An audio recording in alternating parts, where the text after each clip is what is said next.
So, in the Book of Mormon, in 1 Nephi chapter 19, there's a couple of verses referring to the people that live at Jerusalem. So, starting in verse 13, it says, "And as for those who are at Jerusalem, saith the prophet, they shall be scourged by all people, because they crucify the God of Israel, and turn their hearts aside, rejecting signs and wonders, and the power and the glory of the God of Israel. And because they turn their hearts aside, saith the prophet, and have despised the Holy One of Israel, they shall wander in the flesh and perish, and become a hiss and a byword, and be hated among all nations." Now, when I read this, it comes across a little bit as anti-Semitic, and part of why it comes across as anti-Semitic to me is I had a conversation once with someone who used to be a Hasidic Jew who had converted to the Church of Jesus Christ of Latter-day Saints, who had read the Book of Mormon. And he said that when he first read the Book of Mormon, it was anti-Semitic to him. But historically, these prophecies have borne out. You know, Jerusalem was sacked by Titus relatively soon after the crucifixion in AD 70, and the existence of anti-Semitism itself is a fulfillment. That's the hiss and the byword and be hated among all nations, is a fulfillment.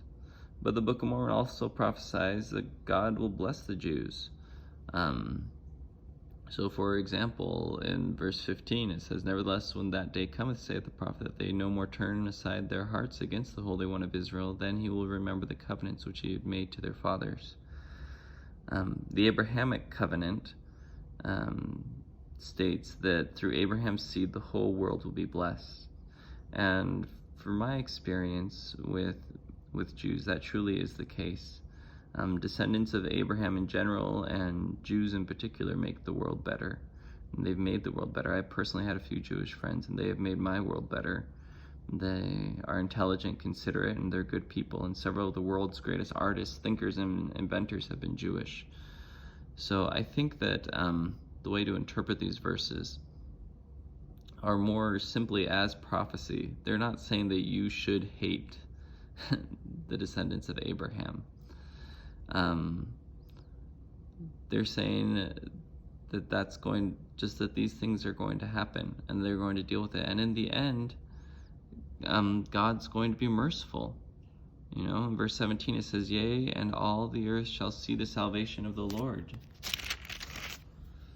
Saith the prophet, every nation, kindred, tongue, and people shall be blessed."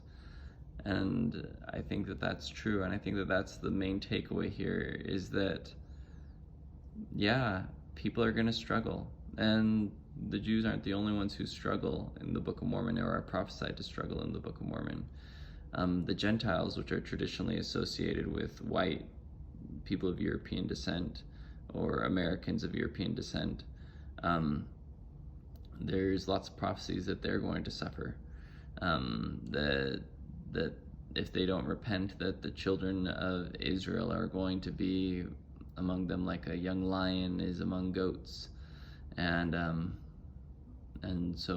the first will be last and the last will be first. So I think that there's lots, and the descendants, the children of Israel, including the Jews, but also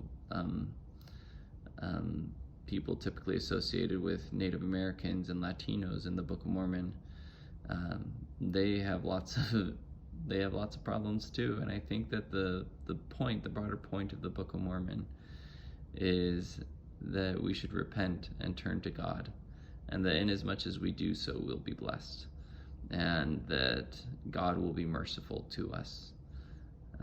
So yeah.